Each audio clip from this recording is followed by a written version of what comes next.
And I almost couldn't see how I could do it because I've written this book so many times. I thought I'm going to be pushing up daisies by the time this gets anywhere. But then she told me that she had only just recently learned to read and write. And she did it because she wanted to write an account so that her children's children would be able to read of her childhood. And she sent it me all handwritten, in the snail mail came to me, and I read it, and a lot of it replicated the stories that were already in the book.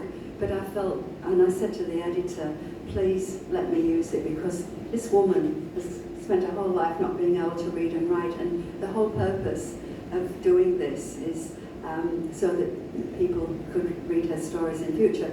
So anyway, what we agreed to do, rather than rewrite the whole book, is we've just inserted her in a different font, and we've just called it basically Donna's Stories, you know. So a lot of them do replicate what I've already said from other girls' experiences, but I sort of think this almost makes it stronger, because it's anyone who reads it thinks, oh, that couldn't have been right, they wouldn't have done that. But then when you hear the story a second time from a different perspective and a different person, you have to believe it. You have to believe it's true. And so I think, if anything, Donna's made it more powerful. And of course, at the launch, she was so proud, running around the people at the launch saying, I'm in italic, that's me. I'm in a different font. And she, even while we were sitting, while other guest speakers were speaking, she kept saying, where am I? Which, you know, because I hadn't been able to give them books from print launching, there wasn't enough time. So they were seeing the book for the first time when they came to the launch. And so Donna, somebody has read it here. Does anyone want to support what I'm saying there, that they think it was more powerful with Donna? Or is that a... I read it from cover to cover. I just couldn't stop, but I know others have found it very, very difficult to start reading, because it is so... The abuse was just shocking, I agree. Yes. You've created some great moments. There are some great moments, and it helps you keep going. Yes. Yeah, thank you, Paul. Yeah. So here we have, this is in the book, by the way, these pictures, and they're from the Wynnum Historical Society. And I'll just pick. Okay.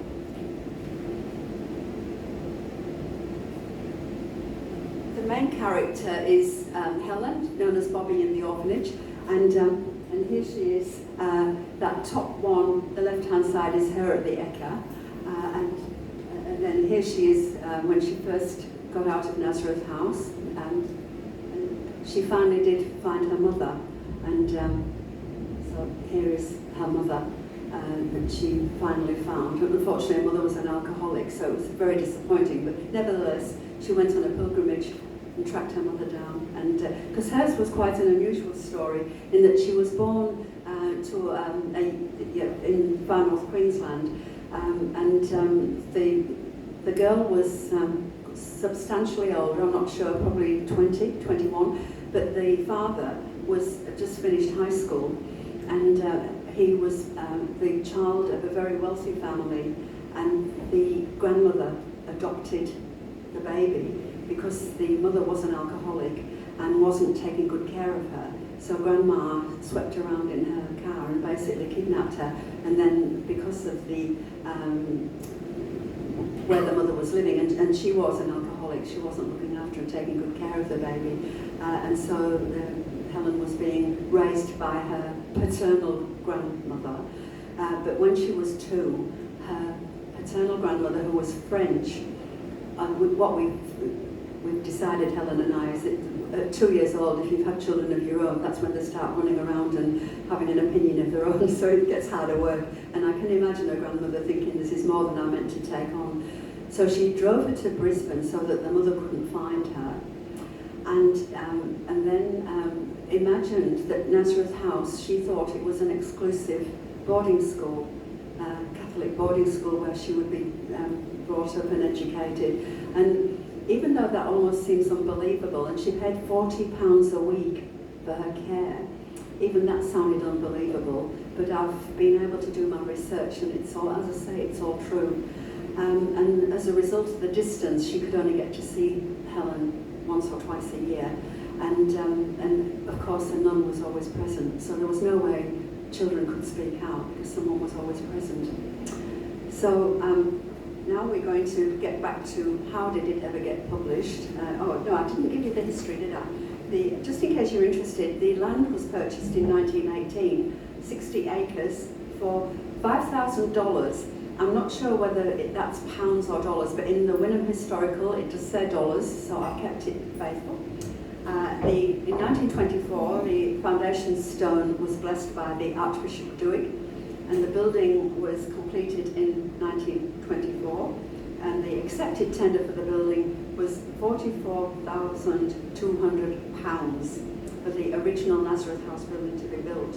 And the nuns who cared for the children in the orphanage section were from Ireland. Everyone was from Ireland, and they were the Order of the Poor Sisters of Nazareth. They'd all taken the vow of poverty. And so the other thing that I've just alluded to, and I haven't given you any background, but if you want more information I can give you it, is the Royal Commission. I've sort of brushed over that as well as the Ford Inquiry, but I'm aware of time. But the Royal Commission that I alluded to was in 2012. Julia Gillard announced a need for a Royal Commission into sexual abuse in institutions, and as a result in 2013 it was headed by Dame Quentin Bryce, and Bob Atkinson, former police commissioner, was also one of the leading people on the committee from the Royal Commission. From that they had 42,000 calls, telephone calls, from people who had been abused in institutions, not obviously men and women, not just girls. They had almost nearly 26,000 letters and emails. They had 8,000 private sessions, and the referrals to authorities including police was 2,500. And there were recommendations which were quite many pages, so I didn't think you needed to go into all that, but obviously Google it if you're interested in what the recommendations were. But the main recommendation, and Bob has said that in his forward too, is that there's a strong recommendation to put safeguards in so that institutionalised care will always in the future be safer for children. But Helen often, when we're having our little reminiscences, will say that it will never be safe if adults don't understand that a child who's being abused and tortured and intimidated will never speak out if they can't feel guaranteed that they're going to be safe after speaking out. And so if you're being asked, and a doctor did visit Nazareth House 1 or 2 times a year, but the only children who got to see the doctor were the ones who didn't have bruises. So at that time you'd be tapped on the shoulder, you're going to see the doctor, you're going to see the doctor. But if you were bruised or lash marks on your back, lacerations, the backs of your legs, then you didn't get to see a doctor. But as Helen said, if a doctor says, are you happy or you look sad, there's always a nun there. So what can you say? You know, the child's never going to speak out. And it's, to me, so simple. Why is it so hard to not understand that children, I know even in my work, I would sometimes ask a child, you know, who had a broken spiral fracture of the leg, how did it happen? And you just see the look on the face, you know, mum's there, so they say they fell off the bike, and you know, you sort of realise that a spiral fracture would be pretty hard to do falling off the bike, but there's just that look on the face, and so then part of my job was then to obviously get the child medically looked at, and or try and keep mum on side too, or dad on side, whoever's the carer. And so for these children who were injured, and very severely injured, there was one in the story, a broken back, that wasn't, no medical attention was sought for nearly a year. The girl who'd actually broken her back while she was cleaning in the chapel. So, you know, lots of really sad stories. And Helen bumped into her and said, I knew it was her by the way she walked, because she used to walk around Nazareth House sort of with this gait that you would have if you've got a broken back. So that was treated a year later, but nevertheless, obviously she's never fully recovered from it. So now we're going back. I'm going to just push the button again. Isn't it magic? It works for me. I'm feeling really technical.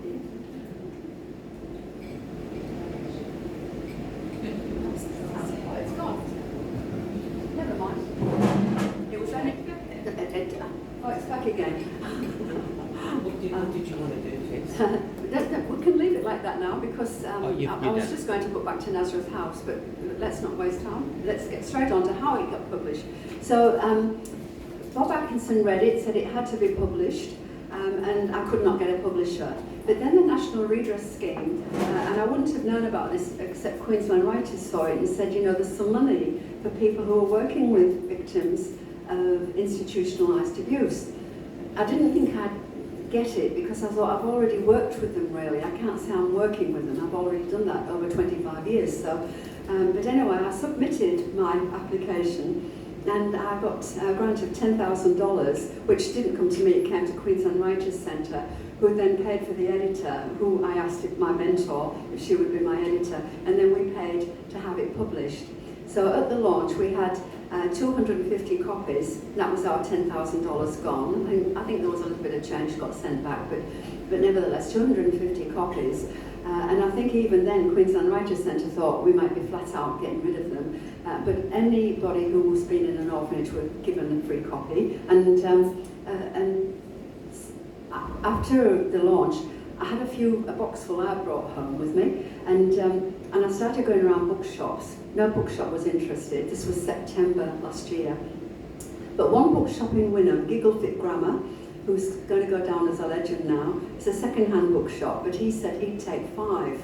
And I think what must have happened is one person bought it, one copy, and then put it on Facebook saying, this is really well written, and I couldn't put it down. And really, everybody should read it. You know, we need to know what's gone on and hopefully stop it happening again. And as a result of that, people were Facebooking, and I've never done Facebook, and I don't like it particularly. But people were saying, "Where do you get it from? Where do you get it from?" So, one woman who knows me through Toastmasters, and we've never even been really close friends, but she's a Facebook whiz.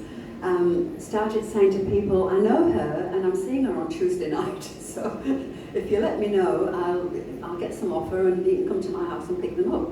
So she arrived at Toastmasters and said, guess what, I've sold 10 books. And really, how do you do that? And she said, 10 people are going to come and pick them up. And by the end of Toastmaster evening, naughty Julie must have been in the back still playing on her phone. She'd sold another 10. She sold 20 by the end of the evening, and by the end of the week we had completely sold out. Isn't that amazing?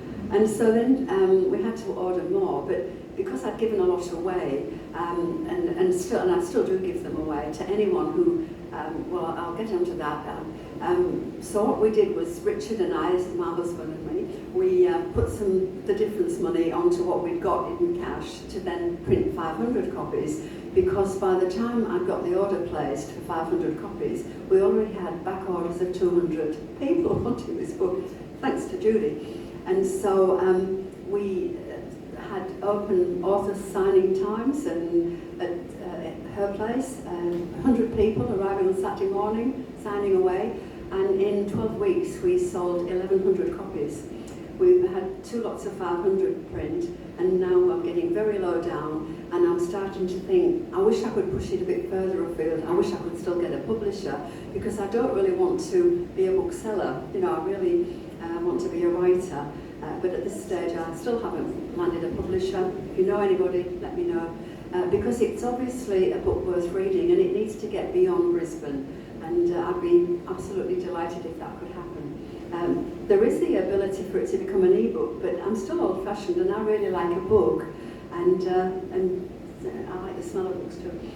But through my Meet the Author talks, I've had wonderful opportunities to meet so many interesting people who've either been cleaners there or have worked there, or if anyone says I was there or I was in an orphanage. One man actually said that he was interested to read that it had happened to girls too, because he'd been in orphanages all his life, and he said that he'd been in a Salvation Army home, he'd been sodomized there, he'd been physically beaten and brutally attacked in another St. Vincent's or somewhere. It was just a tragic story that he was telling me as he was standing there. He just bought the book off Judy and he's standing there wanting me to sign it.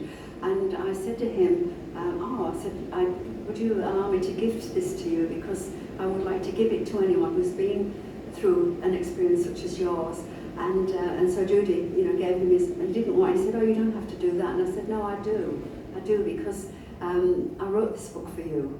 And at another public speaking, people said, and they often ask me this, did they ever find love and happiness, these girls? And I can honestly say, and I said this at the launch, that every page I have loved these girls. I've fallen in love with each little girl who told me their story as a woman, and I've loved them. And I'd like to think when they read it, that they'll know that there is love there, and it's loving and understanding, and enormous compassion for these women who've had such a torturous childhood, but now had the generosity of spirit to share it with me, and then have the bravery to say, will you write a book about us? And so this is the result. I know that I must have well and truly run out of time, and I obviously could go on and on, but thank you so much for the attention you've given me. I believe we're going to have a few questions, and I'm hoping I can answer them, of course, but I think that... So can I test the sort of sense in the room? Would you like to just break and have a conversation about this? Or is it still sort of coming to you, and perhaps there's just some questions to clarify? Oh, the other thing is I could read just a little bit of the book. That's right. Which I've got a bookmark here all ready to go. Which would you like? Silence and quiet, or Not like a reading. a little reading? After you've done the reading, Yeah. on page 29, Yes. it says, "Dear Lord Jesus, can't you help us little kids?" Mm. That was a prayer someone was praying. Mm. Can you talk about their encounter with a spiritual life that transcended the religion of the facility? Okay. Yes, it's because the amazing thing is that a lot of these women are still Catholics and still go to church, although not now because Helen's not well enough, but through the progress of this book, they still pray, and good Christian women, and church attenders. And Helen has now been, for the last 20 years, a wildlife carer for injured birds. So that's also very poignant. As I say, I could talk for a long time, but this is, they were given work to do, and on this particular day it was a hot, sticky day, and they'd been sent out in the afternoon. It had been raining, so it was very humid, and so they had to go outside and clear the weeds from the paddock at the back where Nazareth House was. So the girls, young girls, probably 11, 12, 13, had been heaving and pulling and swinging and going over to the compost pile, and they were all sweaty and dirty and very tired, and they knew if they went back in they'd get another job, and so they didn't want to, so they snuck round the back and went into the bathroom. And so dirty and exhausted, we agreed to slip through a side door to wash ourselves in the cool bathroom, hoping we won't be caught. Filling the bath with cold water, we perch around the edge to soak our feet, splashing aching legs and rubbing the soap between our toes. It's heavenly. Underneath the silver taps, brown marks stain the white bath surface, tracing years of running water. We giggle, feeling guilty, knowing we should all still be working. Shh, one of the girls hisses, they'll hear us. We sit for a while in silence, enjoying the coolness and peace. Then one of the girls says very quietly, I wonder if our mothers ever think of us. There's a stunned pause.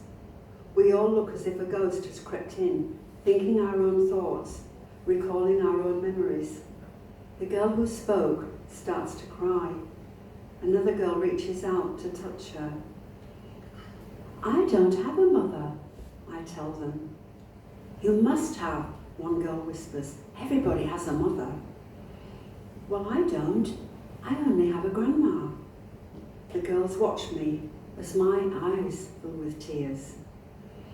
My mother died and Dad couldn't look after me, a freckle-faced girl says.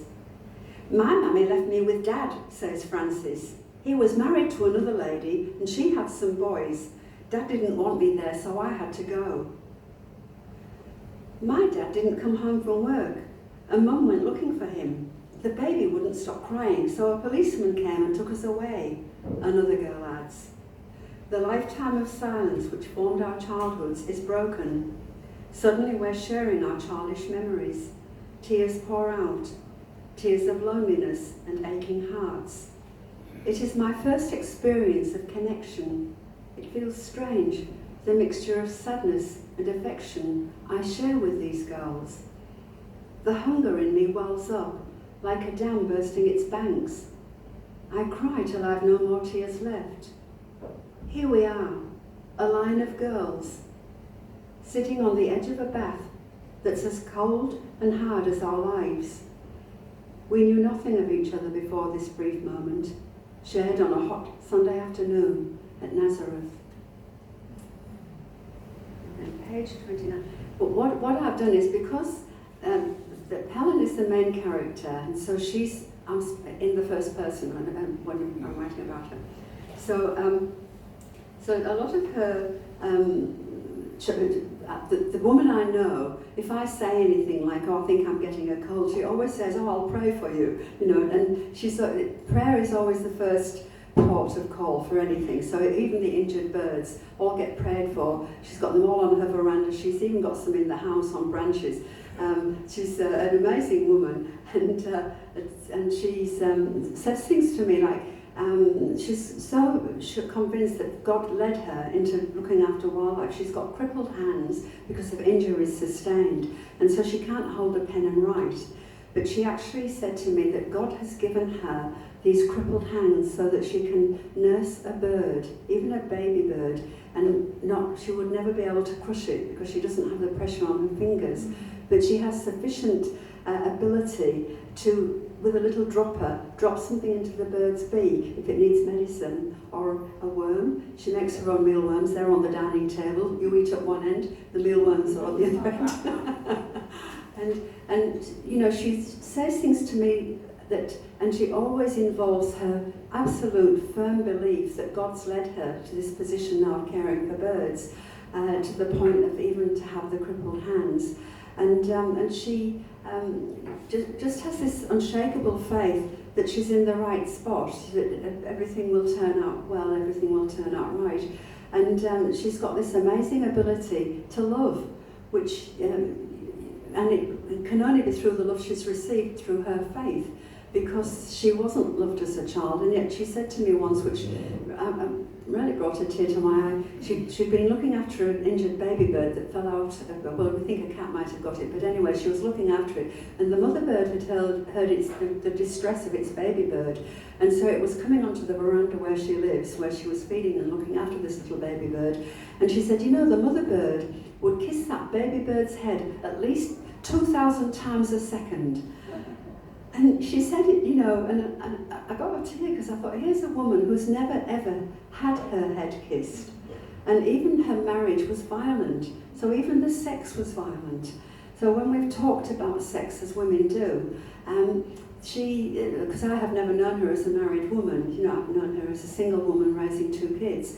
But she's never known tenderness. And that, the act of lovemaking should be the most tender and most beautiful thing that we can do, but she just didn't understand that at all. She hated sex, but she wanted children, and she's a good Catholic woman. And so for her to tell me about the baby bird, and once again aligning it to God-given, that God's put me in this position so that I can witness that. So right through the book, I've got it speckled with, once again, my imagination, but that's how she is now. She prays for everything. So at one stage, when they all get nits and the heads get doused in kerosene, and they all get nosebleeds because of this, horrible stuff that has been poured over their heads, and she even there says to God, and please don't make any more nits.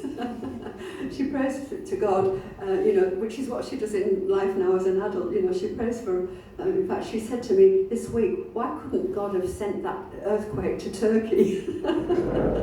She said it could have killed, all the army and Putin, and then we could have all helped it rebuild, and then the Russians would realise it's a good world, so she can't understand why God didn't send the earthquake to Russia instead of to Turkey, so she's got this lovely, almost charming faith, and you just know that God must love her because she is so beautiful, some of the things she comes out and says, but she has really been failed by never having an education, but she's got that wonderful educative innocence that at times is so wise. I've learned so much from her.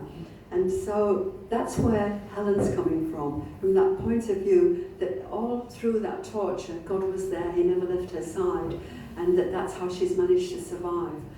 Because early on, you know, I've never ever spoken to them as victims, you're all survivors, and she's got a firm belief that God was with them all the time, and that, and even at the end where, I don't have a bookmark in this, but one of the old nuns, there was one old nun who was trying to be kind, but we all know in an organisation where cruelty reigns, it's very hard for anybody to be kind. But this old nun was dying in the Mater Hospital, and they actually rang Helen and said, she's calling your name, you know, would you come and see her? And even then, she went to see her, and she said, I'll never go to heaven. The nun says to Helen, I'll never go to heaven.